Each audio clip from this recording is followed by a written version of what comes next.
এই দেশে যদি বাংলাদেশের একজন স্কলার মাহমুদুল হক যদি তিনি হন আপনাদের মন্ত্রী, আপনাদের যদি এই বাংলাদেশে যদি ফয়জুল করিম সাহেব যিনি সরমনার পীর সাহেব যদি তিনি হন মন্ত্রী, বাংলাদেশে যদি ডক্টর শফিকুর রহমান যদি এদেশের হয় প্রেসিডেন্ট, যদি হয় প্রধানমন্ত্রী, এই দেশের যদি আমির হামজা যদি হয় এমপি, এই দেশে যদি আহমদুল্লাহ হয় এমপি, এই দেশে যদি মিজানুর রহমান আজহারি যদি হয় এমপি, এখন বলুন তো আপনাদের কল্যাণ বয়ে আনবে কিনা? জবাব দেন, ঠিক না ঠিক?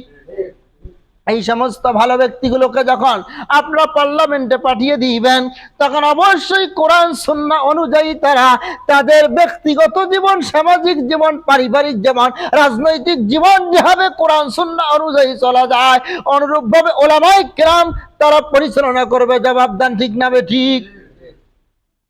তাহলে অবশ্যই এই সমস্ত ভালো ব্যক্তিদেরকে যখন আপনি সুপারিশ নিবেন, যখন তাদের সঙ্গে আপনারা মিলিত হয়ে যাবেন, অবশ্যই এই কথাটা আমার আল্লাহ পাক বলছে, আল্লাযীনা আমানু, তোমরা ঈমানদারদের সঙ্গে মিলিত হয়ে যাও, ঈমানদারের সঙ্গী হয়ে যাও। তাহলে ঈমানদারের সঙ্গী হলে ফাইন্না হিজবাল্লাহি হুমুল গালিবুন, আল্লাহ পাক ওই দেশে আল্লাহ পাক খেলাফত প্রতিষ্ঠা করে দিবেন।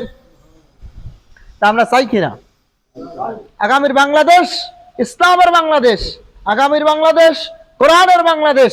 জবাব দেন, ঠিক না ঠিক? আমরা চাই সংসদ উদ্বোধন হবে পবিত্র কোরআনুল কারীম দিয়ে, সংসদ উদ্বোধন হবে বিসমিল্লাহির রহমানির রহিম পড়ে, সূরাতুল ফাতিহা তেলাওয়াত করে জোরে বলুন আল্লাহু আকবার। আমরা দেখতে চাই না? জবাব দেন, চাই না? আল্লাহ কবুল করুক। এবার